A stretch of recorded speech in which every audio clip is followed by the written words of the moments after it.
Hi எல்லாரும் எப்படி இருக்கீங்க? எல்லாரும் சூப்பராக இருக்கீங்க நம்புகிறேன். இன்றைக்கி காலையில் பிரேக்ஃபாஸ்ட்டுக்கே வந்து ரைஸ் வச்சிடலாம், மத்தியானம் வந்து மாவு ஆட்டி வச்சிடலாம். ரொம்ப நாள் ஆச்சுங்க இட்லி மாவு ஆட்டியே, கிட்டத்தட்ட 1 மந்த் ஆயிடுச்சு.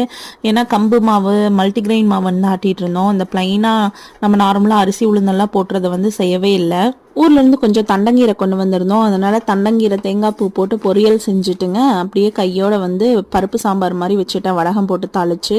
சரி மாவாட்டலான்ட்டு அப்படியே கிரைண்டரெல்லாம் க்ளீன் பண்ணி வச்சேன். இந்த கிரைண்டர் வாஷ் பண்ணி உள்ளே வச்சு கிட்டத்தட்ட 1 மந்த் மேலே இருக்குங்க. இப்போதான் எடுத்து கிரைண்டரே சுத்தம் பண்ணுறோம். ரொம்ப பெரிய கிரைண்டர்லாம் எதுவும் வாங்கலிங்க. இங்கே 3 பேர் தான் இருக்கிறனால அளவா அப்பப்போ மாவாட்டி வச்சுக்கலான்ட்டு குட்டியாக தான் வாங்கியிருந்தோம். இது வந்து சிங்கிள் சைடு தான் இருக்கும் இந்த கிரைண்டரு.